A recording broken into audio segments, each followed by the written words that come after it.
반갑습니다. 네, 오늘 성경 꿰뚫어 읽기 사사기 7장부터 나가겠습니다. 여러분 기억하시죠? 지난번에 저희가 그 사사기 6장 말씀을 함께 나눴는데요. 6장에서 기드온이 하나님께서 내가 너를 통해 이 미디안 적군들을 물리치겠다 말씀하셨더니 하나님께 표적을 구합니다. 하나님, 만약 그렇다면 제가 꼭 나가서 전쟁을 해야 된다면 하나님께서 나에게 표적을 보여주십시오. 양털이 있는데 이 양털에만 이슬이 내리게 하시면 제가 하나님이 나와 함께 하겠다는 걸 믿습니다. 그래서 첫 번째는 양털에만 하나님께서 이슬을 내리셨다가 기드온이 조금 약간 좀 찝찝한 마음이 있어서 한 번 더 하나님 표적을 구합니다. 이번에는 양털만 제외하고 모든 지역에 이슬이 내리고 양털에만 이슬이 내지 않게 해주십시오. 근데 여러분, 이슬이라는 게 밤새 내리는 물기이기 때문에 양털이 흡수를 빨리 하잖아요. 그런데 양털만 뽀송뽀송 이슬이 내리지 않고, 그렇게 되니까 기드온이 하나님 앞에 내가 이제 믿음으로 나가겠습니다, 그렇게 하나님께 맡기고 전쟁에 나가겠다고 선언한 게 6장까지라면 이제 7장은 실전에 들어가는 장면입니다. 여러분, 기드온이 5번째 사사잖아요. 맞죠? 4번째인가요? 5번째인가요? 저도 갑자기 헷갈리기 시작하는데. 네. 보면 되죠, 뭐. 네. 제가 여러분에게 운니엘, 에웃, 삼갈, 드보라, 기드온 5번째 맞네요. 자, 그래서 5번째 사사 기드온이 이제 7장에 보면 하나님께서 어떻게 미디안과 또 아말렉과의 싸움에서 이기게 하시는지를 보여줍니다. 제가 7장 1절부터 몇 절만 읽고 한번 이야기를 나눠 볼게요. 자, 여룻바알이라고도 하는 기드온. 여룻바알 여러분 말씀드렸어요. 바알과 싸우다. 그래서 기드온이 다 아세라상과 바알 신상을 다 깨부셨잖아요. 그가 거느리는 모든 군대가 일찍 일어나 하롯이라는 샘 곁에 진을 쳤는데 미디안의 진은 거기에서 북쪽 골짜기에 있는 모래 언덕이었다. 주님께서 기드온에게 말씀하셨다. 내가 거느린 군대의 수가 너무 많다. 이대로는 내가 미디안 사람들을 내가 거느린 군대 손에 넘겨주지 않겠다. 여러분, 재밌습니다. 군인이 많은 게 뭐가 문제죠? 전쟁을 하는데. 그리고 그렇게 많지도 않아요. 32,000명이에요. 그렇죠? 아니, 그러면은 그렇게 많은 사람이 아니라고요. 왜요? 여러분, 8장 10절을 보면 미디안과 아말렉과 사막의 그 나라들의 군대 숫자가 몇 명인 줄 아십니까? 제가 보여드릴게요. 군대 숫자가 13만 5천 명이에요. 14만 5천 명 중에 12만 명이 전사하고 1만 5천 명이 그 왕들과 함께 도망가는 장면이 나와요. 13만 5천 명이랑 전투를 하는데 3만 2천 명도 작죠. 생각해 보십시오. 그런데 하나님이 그 중에 용기가 없는 자는 돌아가라 이렇게 말하라고 기도를 시키는 거예요. 여러분, 이게 만약에 진짜 하나님을 의지하고 신뢰한다고 해도 이 적군이 지금 모래산 모래언덕에 지금 꽉 차 있단 말이에요. 13만 5천 명. 여러분, 보기만 해도, 여러분 진영을 제가 좀 설명하면, 제가 이 모래산이라고 되어 있는데 모래 언덕이라고 여기 되어 있죠. 여기 지금 아말렉 군인이 진을 치고 있어요. 13만 5천 명이. 그런데 지금 이 하롯셈에서 기드온과 그 온 사람들이 모여 있는데, 여러분, 이 하롯셈에 모인 사람이 3만 2천 명인데 오늘 하나님 뭐라 그러냐면 너희들 중에 두려워 떠는 자는 돌아가라, 이렇게 3절에 말한단 말이에요. 그래도 무려 몇 명이 가냐면 2만 2천 명이 가요. 저는 여기서 무너졌을 것 같아요. 3만 2천 명 중에 반 이상이 집에 돌아가는데, 와, 앞에 모래산에 있는 군대 병력을 보니까 13만 5천 명. 여러분, 여기서 마음이 무너지지 않았다 그러면 거짓말일 것 같아요. 그래도 하나님께서 양털 보여주셨잖아요. 양털에 이슬이 내리고 또 이슬이 내리지 않고, 그러니까 하나님을 신뢰하는 마음으로 기드온이 순종합니다. 그리고 2만 2천 명을 보내요. 여기까지는 받아들이기 쉬울 것 같아. 그래도 여러분, 그 장면에 보면 제가 하롯셈을 보여드릴게요. 하롯셈이 이렇게 보면 좀 작아 보이는데 위에서 보면 이 하롯셈이고 여기서부터 쭉 개천을 따라서 물이 흘러가요. 그러니까 쫙 여기에 이제 그 기드온의 군사들이 물 마시는 장면이 나오겠죠. 자, 그 10,000명 가운데도 하나님 너무 많다는 거예요. 근데 이유가 뭐죠? 그 이유가 중요해요. 자, 보시죠. 이유가 뭐냐 하면 너희가 만약에 군대가 32,000명이 나가서 전쟁을 했을 때 승리하면 네 힘으로 됐다고 스스로 자랑할까 봐 염려된다라는 말이에요. 여러분, 저는 이 장면을 보면서 하나님이 우리에게 원하시는 게 뭔가를 다시 한번 생각하게 돼요. 눈에 보이는 외형적인 숫자나 아니면 우리가 굉장히 멋들어지게 하나님의 일을 해내는 장면이 아니라 저는 우리가 오직 하나님을 의지하고 가느냐, 하나님이 우리의 삶의 주인이 되시느냐를 하나님이 더 중요하게 보신다는 거죠. 여러분, 우리가 사무엘상을 넘어가면서 우리에게 첫 번째 주어지는 도전이 뭐냐 하면 너의 삶의 주인이 누구시냐 하는 문제예요.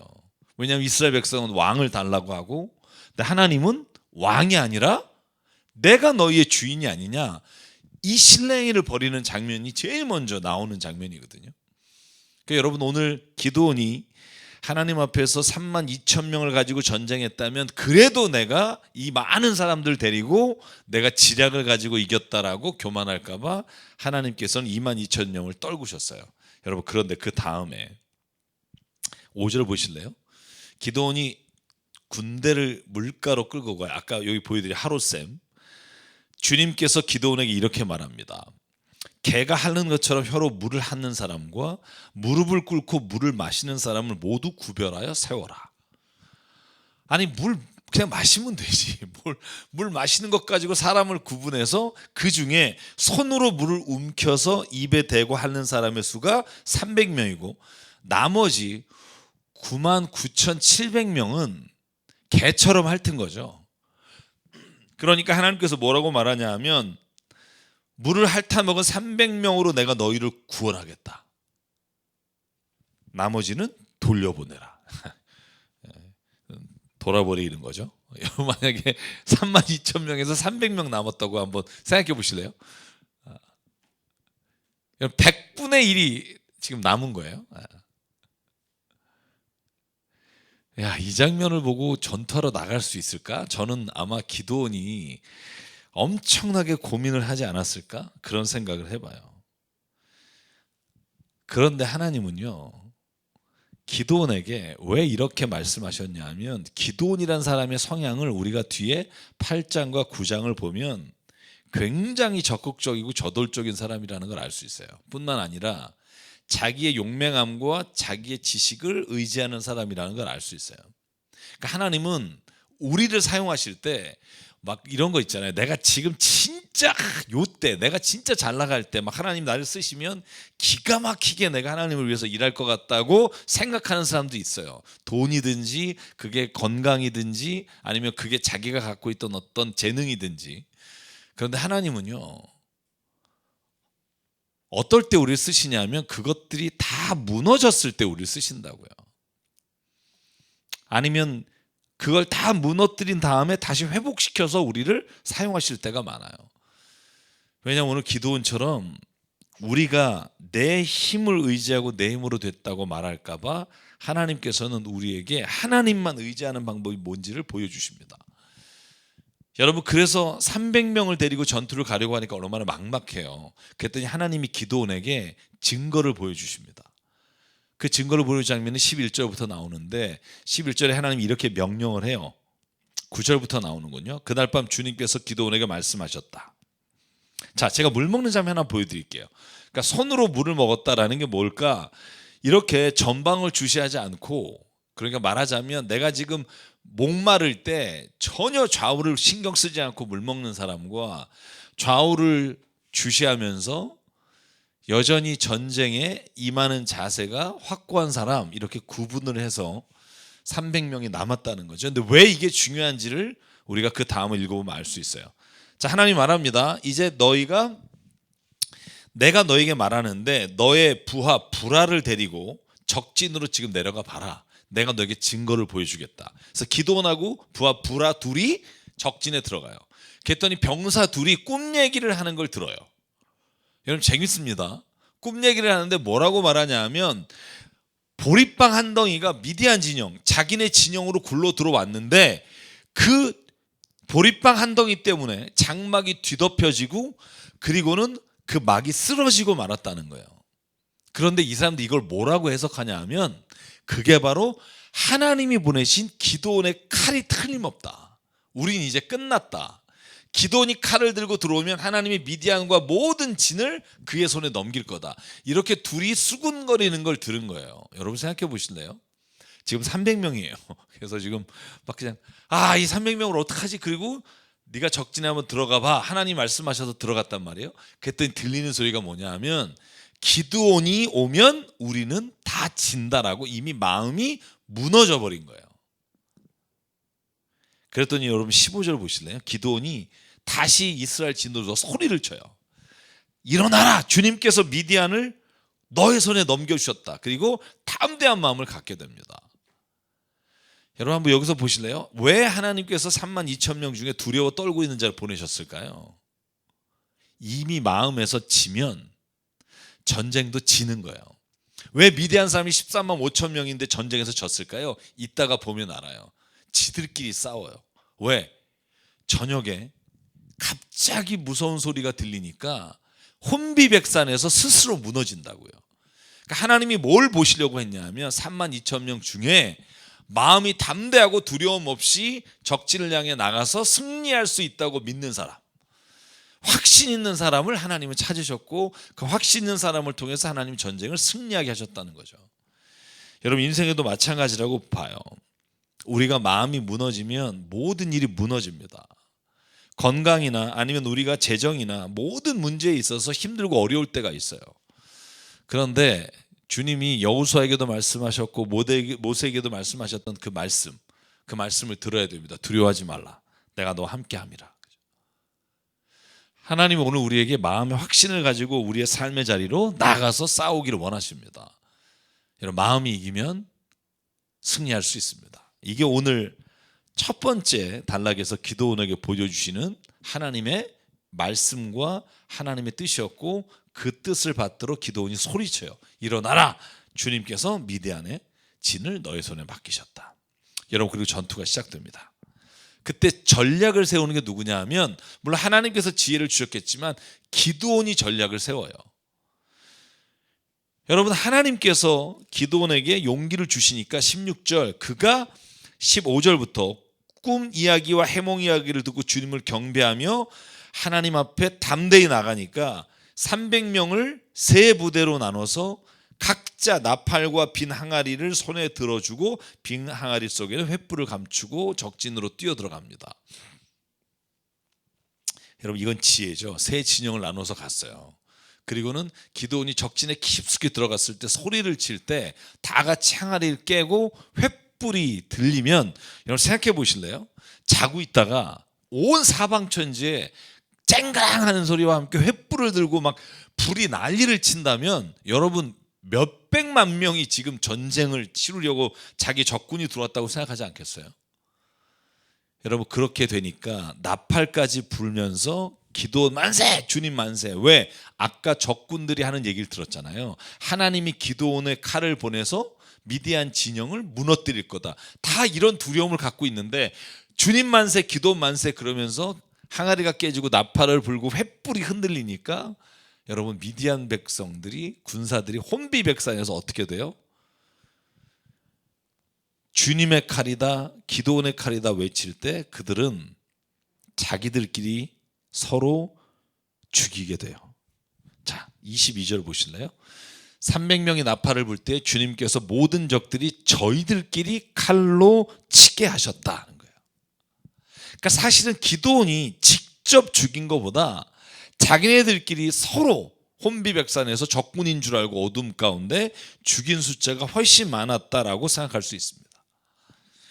여러분 그래서 이미 적군은 다 흩어지고 도망가서 아까 제가 읽어드린 것처럼 12만 명이 죽고요 15,000명만 도망하는 길에 들어서요.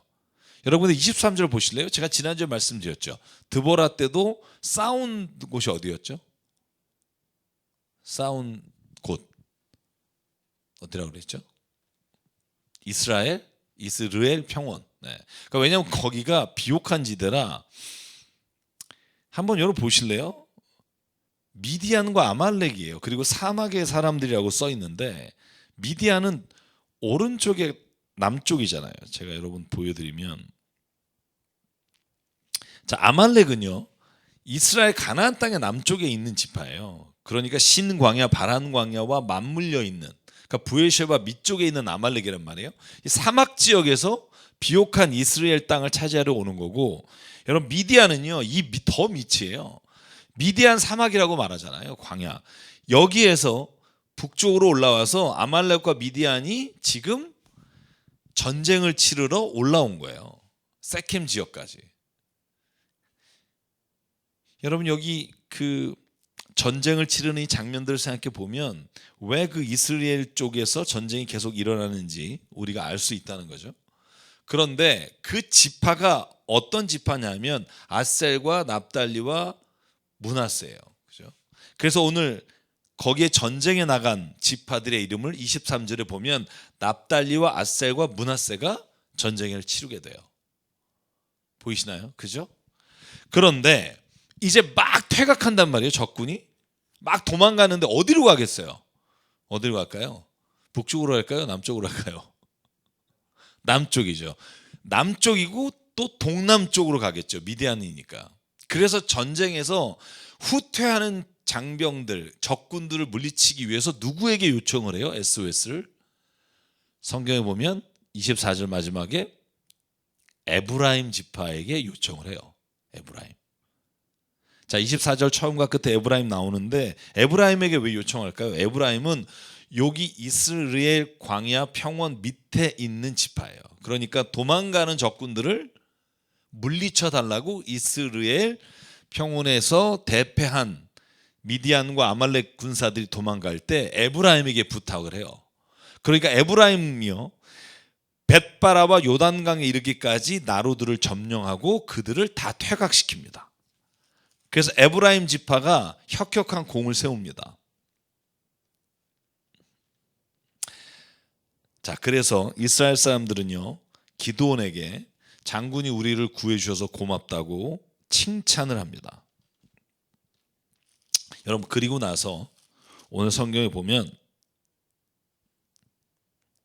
자, 지형 보여드렸으니까 넘어가서 에브라임 지파가 8장에 넘어가서 이 전쟁에서 다 승리하고 다 죽이고 나서 이렇게 기드온에게 항의를 해요. 뭐냐면 왜 처음부터 우리를 전투에 참여시키지 않았냐는 거예요. 왜 아까 말한 므낫세와 지파와 그리고 아셀 지파, 이 지파들하고만 전쟁을 했느냐, 납달리하고만. 왜 우리를 처음에 넣지 않았느냐. 그럴 때 지혜롭게 기드온이 뭐라고 말하냐 하면, 여러분들이 마지막에 추격해서 그 미디안과 아말렉 군사들을 쳐부순 게 우리가 처음에 전투한 것보다 훨씬 더 혁혁한 공을 세운 것이 아닙니까? 이렇게 칭찬을 해요. 여러분 2절 볼까요?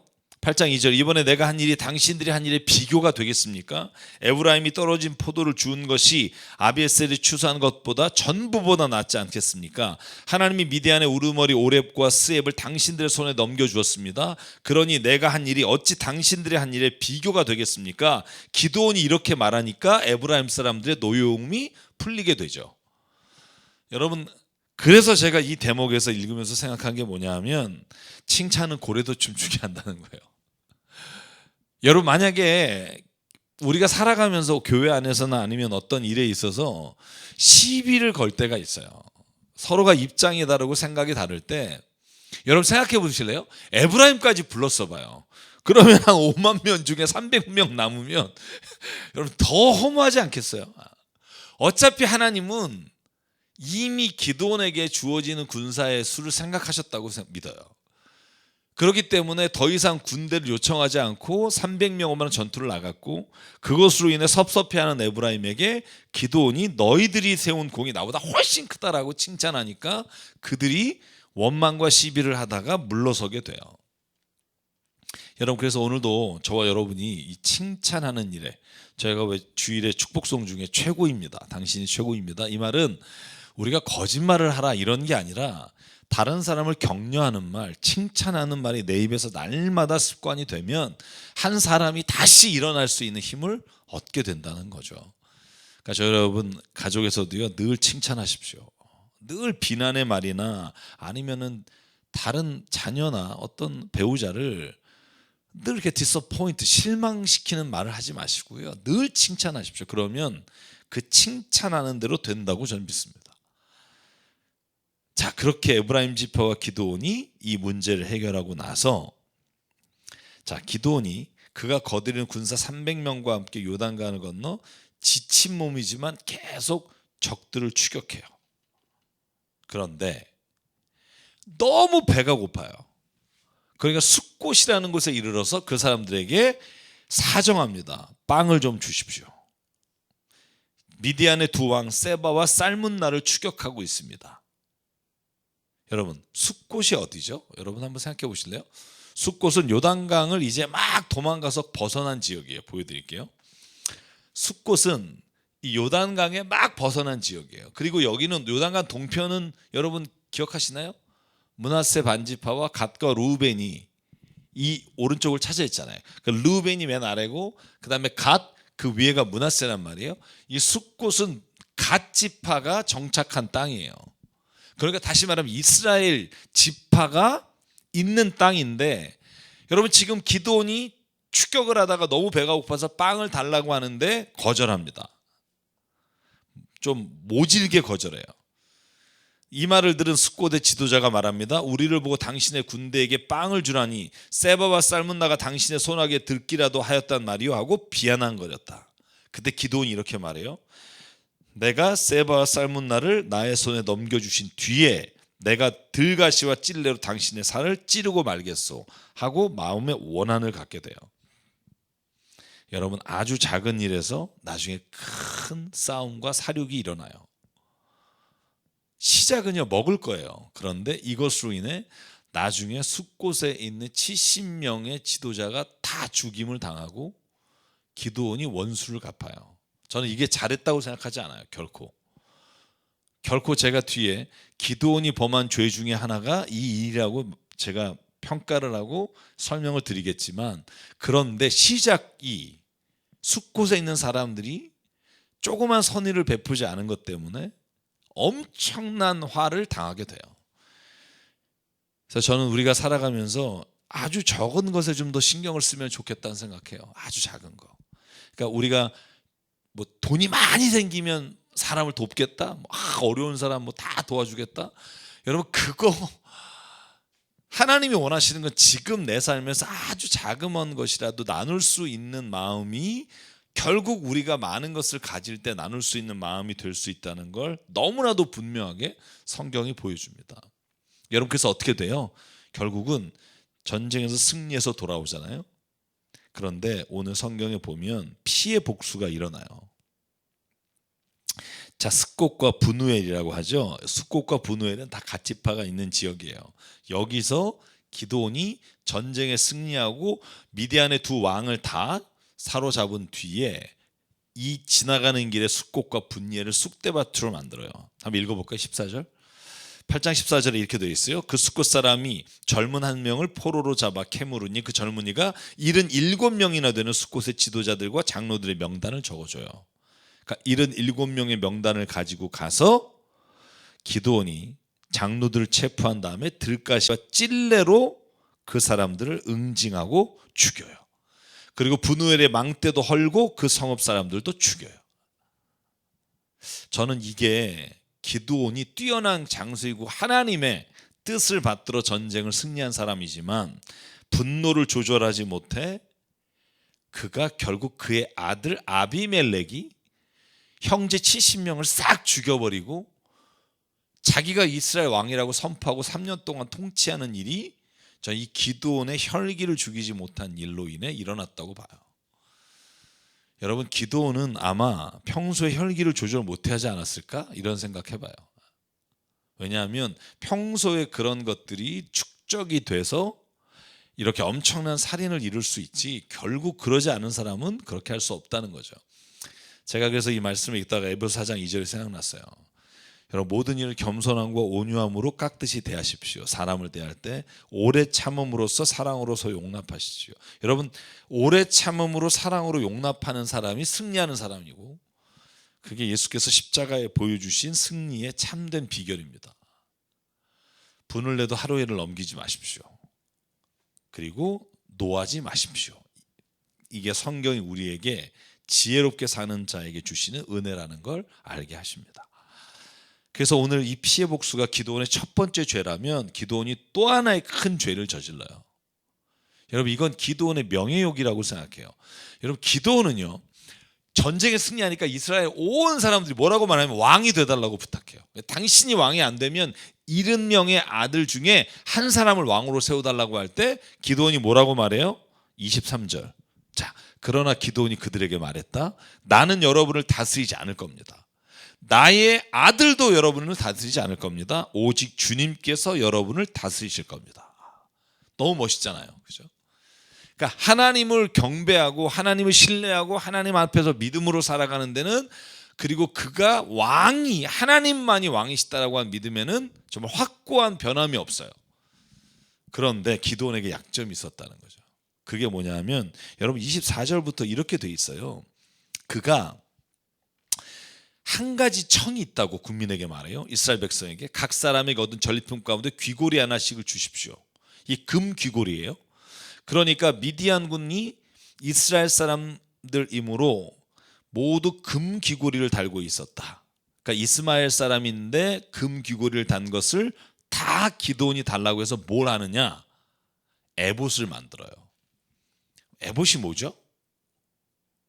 26절에 보면 금무게가 1700세켈이나 돼요. 엄청난 금을 가지고 초승달 모양의 장식품과 폐물, 그다음 미디안 왕이 입었던 자수의 옷과 나타 목에 둘렸던 쌀을, 여기에 아마 여러분 그 12개의 보석들이 있잖아요. 이제 그런 것들이 에봇에 들어가는데 그 에봇을 만들어서 오브라에 걸어놔요. 오브라라고 하는 지역. 제가 오브라를 보여드릴게요. 오브라는 이 실로 바로 밑에 있어요. 왜 오브라가 중요하냐면 여러분, 오브라라고 하는 곳에서 기드온이 거하면서 거기서 에봇을 만들었어요. 근데 에봇은 누가 입어요? 원래 제사장이 입죠. 기드온이 제사장이에요? 레위지파가 아니죠. 자, 그러면 뭐가 문제냐면 이걸 관상용으로 뒀다는 거예요. 금으로 만든. 원래 에봇은 금으로 만들지 않습니다. 여러분. 그런데 금으로 만든 에봇을 전쟁의 전리품으로 자신이 이룬 승리를 기념하면서 만들어 놨어요. 근데 그게 어떻게 돼요? 자, 그것을 음란하게 섬겨 그것이 기드온과 그 집안의 올가미가 되었다. 이게 27절이에요. 자, 한번 생각해 보실래요? 기드온이 자기가 사는 오브라에 에봇을 금으로 만들어서 그 다음에 막 온갖 좋은 보석으로 걸어놨어요. 그런데 사람들이 그 에봇을 섬기고 에봇을 음란하게 여겨서 그곳을 예배하게 됐다는 거죠. 여러분 잘 보십시오. 그러면 어떻게 되냐면 법궤가 어디에 있냐면 실로에 있어요. 그러니까 법궤는 실로에 있으면 하나님을 찾아서 실로를 가야 되잖아요. 그런데 오히려 기드온을 따르는 사람들, 또한 기드온의 에봇을 섬기는 사람들이 실로에 가서 예배드리기보다 음란하게 섬겼다는 게 여러 가지 의미가 있을 수 있어요. 여러분, 우리가 보통 알듯이 그 이방인의 신전에는 창녀와 같은 음녀를 두고 거기에서 이런 말하면 좀 뭐합니다만 음행이 일어나는 장면들이 우리가 많이 나오잖아요. 아마 이곳에서도 그런 일이 일어나지 않았을까? 왜냐하면 음란하게 섬긴다라는 말 자체가 가지고 있는 의미가 그런 걸 포함하고 있기 때문에 오히려 기드온이 전쟁에 승리하고 오히려 그 에봇으로 인해 사람들이 타락하고 그 집안의 가시가 됐다는 거죠. 그래서 저는요, 기드온이 하나님에 대한 믿음은 절대적이었지만 세상에 그 욕심 하나, 에봇 하나 멋있게 만들어 놓겠다는 게 올가미가 돼요. 사랑 여러분, 우리가 신앙생활하면서 이와 같은 일이 얼마나 많은지 몰라요.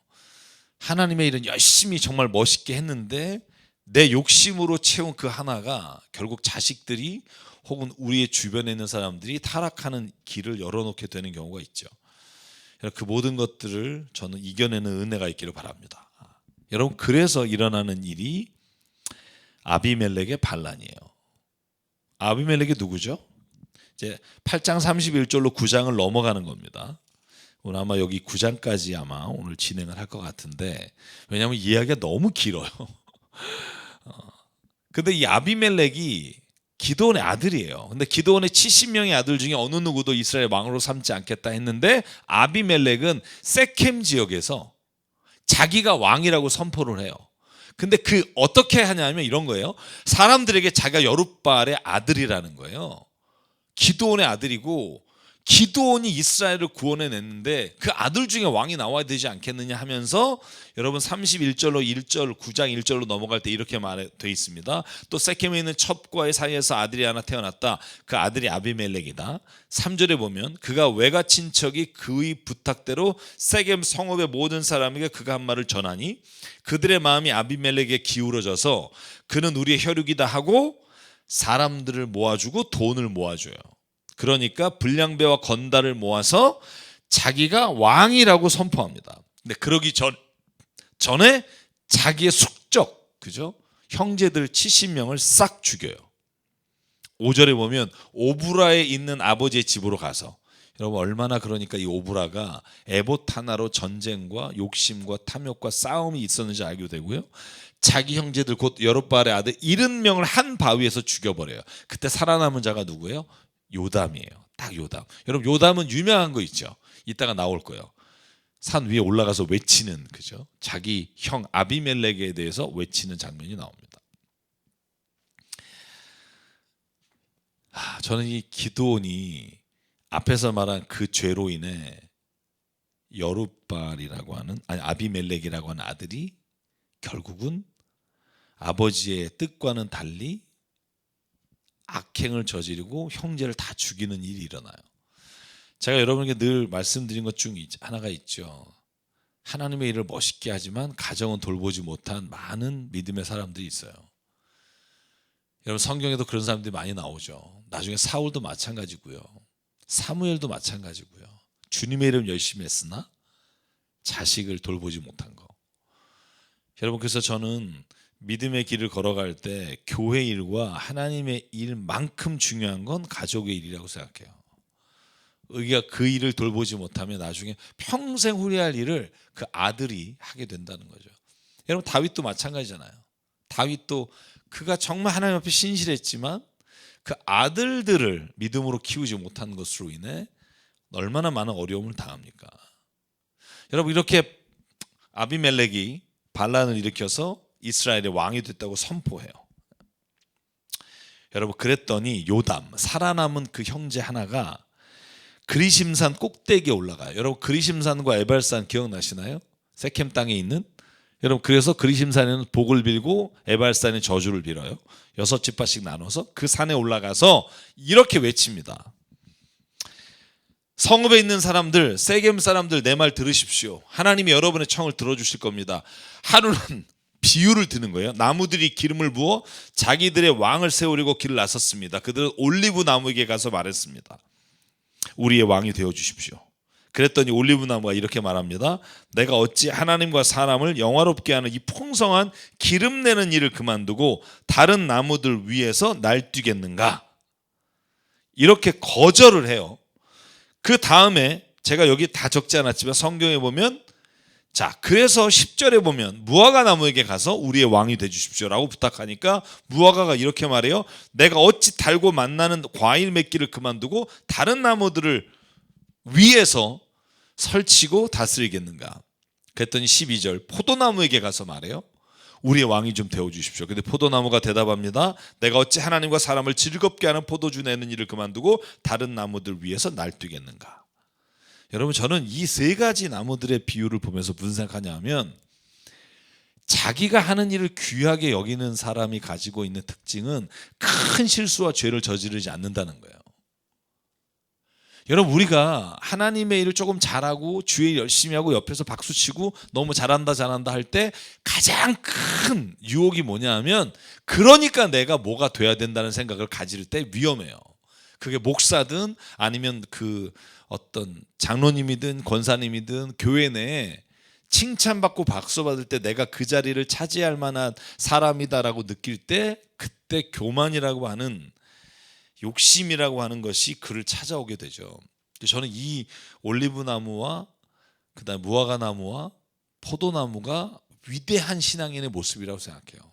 내가 지금 과일로 사람들을 기쁘게 해주는데 내가 뭐가 더 부족해서 그 위에 군림하게 되겠는가? 내가 이 기름을 짜서 하나님을 영화롭게 하는데 사람을 영화롭게 하는데 내가 굳이 사람 위에 올라가서 내가 그들을 다스리려고 하겠는가?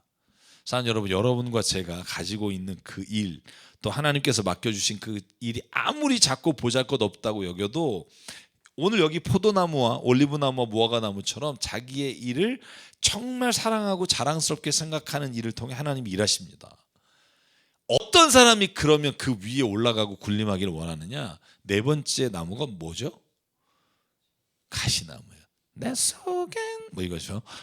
이게 가시나무, 그죠? 뭐라고 말해요?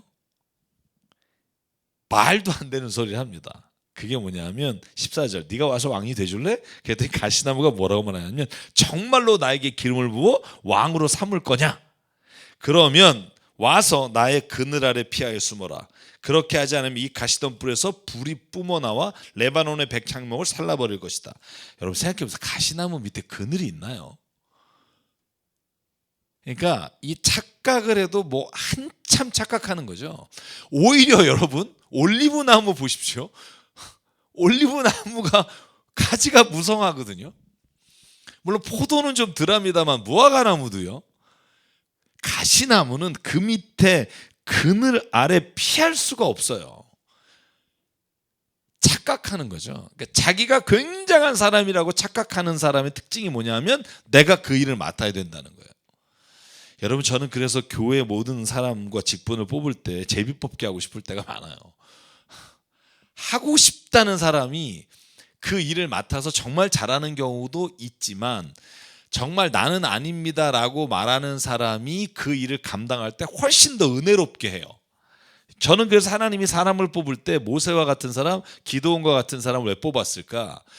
다윗과 같은 사람 왜 뽑았을까? 나는 할 수 없다라고 말하는 그 사람이 오히려 하나님이 보시기에는 내가 해야 된다라고 하는 사람보다 훨씬 더 용기가 있을 뿐만 아니라 겸손함으로 사람을 다스릴 수 있다고 보시는 거죠. 저는 그래서 이 장면에서 요담이라고 하는 사람을 바라보면서 악에 맞서는 용기를 갖게 돼요. 여러분 그리고 되게 웃겨요. 요담은요 이거 외치고 성경에서 없어져요. 도망갔더라 끝. 뭐 요담이 나오지도 않고요. 그냥 이 얘기하고 사라져요. 그런데 이 얘기를 들은 세겜 사람들이 아비멜렉에게 반기를 들어요. 그러니까 요담은요 이걸 외치고 자기가 그 군대의 장수가 된다든가 뭐 아비멜렉을 물리치는데 앞장서 싸운다든가 그런 거 없어요. 그냥 얘기하고 도망가요. 너무 웃기잖아요. 제가 뭐 그거 한번 읽어드릴까요? 여러분 잘 못 믿는 것 같은데 21절 보실래요? 요담은 도망하여 부엘로 가서 피하였다. 끝. 여기서 요담은 없어져요. 그 다음에 나오는 건 또 다른 애예요. 가알이라고 하는 인물인데 이 야벳의 아들 가알은 완전히 다른 지역에서 와서 세켐에 머물러 있는 사람인데 이 가알의 이야기가 또 재밌습니다. 한번 넘어가 볼게요. 자, 넘어가기 전에 이제 아비멜렉이 요담의 이 이야기를 듣고 세켐 사람들이 도전해요. 그리고 거절해요. 자, 보죠. 자, 22절에 보면 아비멜렉이 이스라엘을 세 해 동안 다스렸다. 3년 다스렸죠. 그때 하나님의 악령이 그들에게 내려서 아비멜렉과 세겜 성 사람들 사이에 미움이 생기게 했어요. 여러분 그래서요. 여러분 사탄이 틈타는 게 미움이에요. 서로가 시기하고 질투하고 미워할 때 거기에 사탄이 틈타게 되죠. 세겜 성 사람들이 아비멜렉을 배반합니다. 24절. 하나님이 아비멜렉이 여룻바알의 아들 70명의 저지른 포악한 죄가를 이렇게 갚으셨는데 자기 형제들을 죽인 핏값을 아비멜렉에게 그리고 형제들을 죽이도록 아비멜렉을 도운 세겜 성 사람들이 갚으셨다. 재밌어요. 세켐이 아비멜렉을 반역한 건 하나님이 보실 때 둘 다를 심판하신 거예요. 아비멜렉도 심판하시고 그리고 아비멜렉을 도운 세켐 사람. 왜 도왔죠? 돈을 대주고 처음에 아비멜렉이 왕이 돼주게 해준 게 세켐 사람이에요. 여러분 세겜은요 기드온이 차지한 그 지역의 아주 조그만 지역입니다. 근데 세겜 사람들이 그래서 양쪽이 서로 배반하고 괴로움을 당하고 서로 죽이게 되는 일이 일어나요. 그래서 악한 결탁은 서로 악한 결과에 이르게 돼요. 여러분, 모든 세계 역사를 보면 악한 사람들끼리 마음이 맞아서 합친 일은 결국은 다 악한 일로 인해 배반과 나쁜 결론에 이르게 됩니다. 그래서 그리스도인에게는 신의와 정직함이 힘이라고 믿고요. 그걸 지켜나가는 게 중요해요. 아무리 좋은 이득이 와도, 아무리 좋은 것을 준다고 해도 그걸 지키는 사람, 그게 믿음의 사람입니다. 여러분, 그래서 어떻게 되냐면 결국은요, 제가 조금만 더 읽으면 이 아비멜렉이 세겜 사람들을 다 죽여버리는 일들이 일어나게 돼요. 자, 그 일을 한번 누구를 통해서 하는지 볼까요? 그 다음에 출연하는 인물이 에벳의 아들 가알입니다. 여러분, 여기만 나오는 인물이고 에벳이 누군지도 성경에서 잘 안 나오니까 그냥 가알이라는 사람이 세겜 지역에 와서 아비멜렉에게 반기를 들었다가 어떻게 세겜 사람들이 다 다치게 되는지를 보시면 될 것 같아요. 자, 세겜성에서 신망을 얻었어요. 가알이. 사람들이 막, 와, 너 진짜 괜찮다. 막, 야, 너만이 아비멜렉에게 대항할 수 있다. 막 이러니까 가알이 이게 막 자뻑한 거죠. 그래서 가알이 추수 때가 돼서 사람들에게 외쳐요. 잔치를 베풀면서 아비멜렉을 저주해요. 여러분, 그들의 신전이라고 말하는 걸 보면 이 사람들은 하나님을 정말로 섬기는 게 아니라 이방신을 섬겼다는 걸 알 수 있어요. 왜냐하면 뒤에 가알이 떠드는 얘기를 보면 그게 무슨 얘기인지 알 수 있어요. 자, 뒤를 볼까요? 자, 에벳의 아들 가알이 말해요. 자, 28절이에요. 자, 우리 세겜 성읍 사람들이 어떤 사람들입니까? 성읍 세겜 사람들을 이렇게 막 들추는 겁니다. 왜 우리가 아비멜렉을 섬겨야 합니까? 아비멜렉이 누굽니까? 여룻바알의 아들 아닙니까? 그러니까 기드온의 아들인데 왜 우리가 그 사람을 섬겨야 됩니까? 스불은 그가 임명한 자입니다. 아비멜렉은 스불이라고 하는 군대 장관과 같은 곁에서 스불과 같이 전쟁을 하죠. 임명한 자입니다. 왜 우리가 그를 섬겨야 합니까? 여룻바알과 그의 신복 스불은 세겜의 아버지 하몰을 섬기던 사람들입니다. 왜 우리가 아비멜렉을 섬겨야 합니까? 여러분, 여기서 나오는 세겜의 아버지 하몰은 어디에 나오죠? 여러분, 세겜 그러면 제일 먼저 떠오르는 게 창세기 34장이죠. 디나를 하몰의 아들 세겜이 너무너무 사랑해서 겁탈을 하죠. 그런데 하몰이 그 소식을 듣고 이 아들이 잘못한 것을 알고 찾아가잖아요. 그래서 야곱에게 우리 디나를 우리 아들의 며느리로 삼겠다. 여러분, 그래서 그렇게 하기로 해놓고 그걸 나중에 다 뒤집고 하몰과 세겜을 죽인 게 누구죠? 시므온과 레위죠. 그래서 마지막에 야곱이 축복할 때 시므온과 레위는 그 칼로 인해서 망할 것이다, 이런 말이 나오잖아요. 그러니까 여러분 보십시오. 가나안 땅에 이스라엘이 들어오기 전에 있었던 사람이 하몰이에요. 세겜의 하몰. 그리고 세겜이라고 하는 아들 다 죽잖아요. 그런데 오늘 가알은 그 사람들을 들먹이는 이유는 뭐냐면, 어디서 중간에 쳐들어온 이 인간들이 원래 원토박이 하몰을 몰아내고 이 사람들이 왕이 될 수 있느냐, 하몰의 자식이 왕이 되지 않느냐, 이렇게 이방 민족에 대해서 기득권을 주장하면서 아비멜렉을 내쫓아야 된다, 섬길 이유가 없다라고 공격합니다. 여러분, 그래서 어떻게 됩니까? 여러분, 그 중간에 이야기가 좀 많습니다. 30절부터 보면 이렇게 돼 있어요. 그런데 이 소식을 들은 아비멜렉이 가알을 비롯한 세겜 사람 전체를 찾아가서 죽여버려요. 매복해 있다가 산에서 내려와서 35절 가일이 나와 성문 어귀에 있을 때 아비멜렉과 그의 군대가 매복한 곳에 나와서 다 죽여버려요. 여러분, 그래서 얘기가 끝났잖아요. 가알은 여기서 끝나요.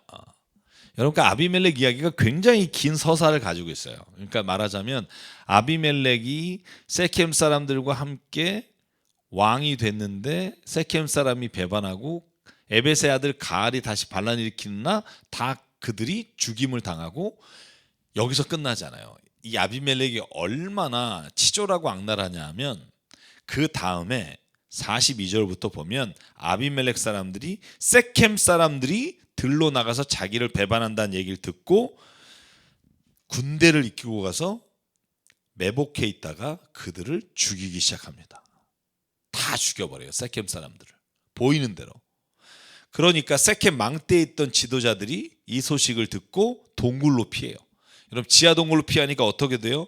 제가 49절부터 보여드릴게요. 저마다 나뭇가지를 찍어서 아비멜렉을 따라가서 지하 동굴 앞에 나무를 쌓아놓고 동굴에다가 불을 질러서 그 매연이 들어가게 하는 거예요.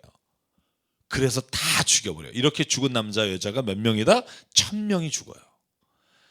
여러분 왕이요 자기를 배반한다고 자기를 미워한다고 국민을 다 죽이는 거예요. 이것도 모자라 성이 안 차요. 그러니까 어떻게 돼요? 요 다음에 보면 자 51절 그 성읍 안에 견고한 망대가 있어요. 사람들이 다 아비멜렉이 죽이려고 오니까 성읍 사람들이 그 성읍에 있는 모든 사람들이 망대로 올라갔어요.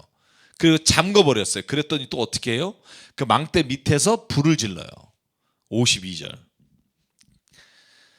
그리고는 아비멜렉이 공격하는데 오늘 여기에 또 하나의 여인이 나오죠. 여러분이 잘 이 얘기는 들은 적이 많을 거예요. 한 여인이 맷돌을 윗짝을 던져요. 어이가 없네 이거죠. 어처구니 뭐 이런 거죠. 맷돌 던지니까 아비멜렉이 머리에 맞아요. 근데 뭐라고 말해요? 끝까지 왜 이런 사람들 특징 있잖아요. 사울하고 비슷하잖아요. 자기가 맞고 죽게 됐을 때 자기 옆에 무기를 든 자에게 자기를 죽여달라 그래요. 왜? 이 여자한테 내가 쪽팔리게 죽었다는 말이 퍼지기 싫다. 날 칼로 찔러라 이런 거죠.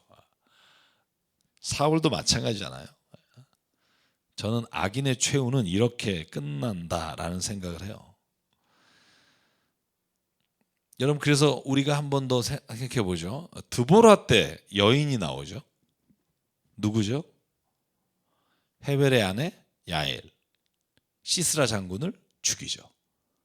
정으로 머리를 관통해서. 그리고 여기 아비멜렉 기드온의 아들 아비멜렉이 자기가 왕이라고 3년 동안 다스리다가 자기 백성을 다 죽이는 일을 보고 한 여인이 맷돌에 위를 던져서 죽이게 돼요. 저는 그래서 이렇게 비참하게 인생에서 악한 자가 죽는 모습들 성경에서 보게 되고요. 그래서 마지막으로 성경에요. 이 아비멜렉에 대한 평가를 두 절로 이렇게 설명합니다. 같이 한번 51, 52 읽을까요? 하나님은 아비멜렉에게 자기 형제 70명을 죽여 자기 아버지에게 저지른 죄의 값을 이렇게 갚으셨고 또 세켓 사람들의 죄악도 그들에게 모두 갚으셨다. 여룹바알의 아들 요담의 저주가 이렇게 그들에게 그대로 이루어졌다. 그러니까 다시 말하면 아비멜렉이 세켐을 죽인 건 세켐이 아비멜렉을 왕으로 삼은 일에 대한 대가고 아비멜렉이 세켐 사람들에 의해서 죽게 된 건 또한 아비멜렉이 그가 아버지 형제 70명을 죽인 모든 죄로 인한 대가를 서로가 받았다는 거죠. 이걸 보면 여러분 우리가 세상에서 이 모든 죄값을 치르는 것을 눈으로 볼 수 있다는 생각을 갖게 돼요. 이러면 얼마나 좋을까 이런 생각 하실 거예요. 정말 잘못되고 악한 놈 그냥 바로 하나님이 이렇게 눈에 보이게 쳐 죽이면 그 사람들 이렇게 좀 불행하게 하면 얼마나 좋을까. 그런데 여러분 안타깝게도 우리가 눈으로 볼 수 있는 세상에서 이 모든 죄값이 치러지는 게 아닙니다. 근데 여러분 거기에는 또한 중요한 이유가 있다는 거죠. 왜냐하면 모든 사람들이 죄를 지을 때가 있고 또 선을 행할 때가 있어요.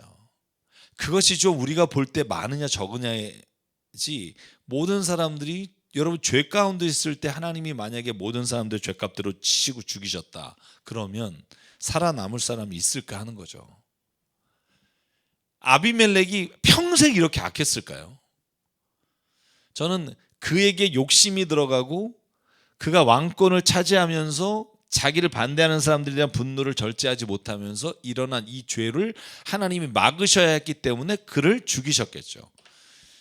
그러나 세상에서 이런 일로 인해 죄값을 치르지 않은 사람에 대해서 하나님께서 우리에게 성경에 약속한 게 있어요. 그게 뭐냐면 하나님이 마지막 때에 심판하신다는 거예요. 하나님이 그냥 이대로 됐으니까 너도 좋고 다 좋다가 아니라 하나님이 마지막 때 이 모든 것들을 심판하실 때 예수께서 다시 오셔서 우리를 양의 무리와 염소의 무리 오른편과 왼편에 나누시고 심판하시겠다. 그러니까 절대로 너희들은 그걸로 인해 시험 들거나 무너지지 마라. 선을 행하다 낙심치 마라. 왜? 하나님은 반드시 그가 약속하신 대로 영원한 나라를 이루어 주실 것이고 심판의 자리에 우리를 세우실 거다. 여러분 이걸 믿는다면 여러분 우리가 살아가면서 당하는 모든 억울한 일들을 당당히 이겨낼 수 있는 믿음이 우리에게 주어질 줄 믿습니다. 여러분 믿으십시오. 저는 믿습니다. 우리가 눈에 지금 보이지 않는 이 모든 일에 대해 하나님 심판하시고 하나님이 오늘 행하신 것처럼 성경의 평가대로 평가하실 겁니다. 그때 누구도 핑계치 못할 것이며 그때 하나님 앞에 온전한 믿음으로 우리의 모든 삶을 주님과 함께 우리가 죄를 졌으면 회개하고 하나님과 함께 동행한 사람은 하나님이 마지막 때 우리를 구원의 길로 이끌어 주실 줄 믿습니다. 여러분 이 믿음 가지고 우리가 살아갔으면 좋겠고요. 우리가 이제 6번째, 7번째 둘라와 야일 이 사사에 대한 이야기는 우리 10장에 가서 우리가 한번 다음 주에 살펴보도록 하겠습니다. 벌써 이제 사사기가 반이 지났네요. 우리 한번 또 힘을 내서 사사기의 말씀 함께 나누도록 하겠습니다. 오늘도 주님 안에서 승리하시고요. 코로나가 또 심해지네요. 그럼에도 불구하고 매일매일 우리가 주님 안에서 날마다 서로를 격려하고 칭찬하고 또 주님과 동행한 하루가 되길 바랍니다. 샬롬. 오늘도 승리하시기 바랍니다. 감사합니다.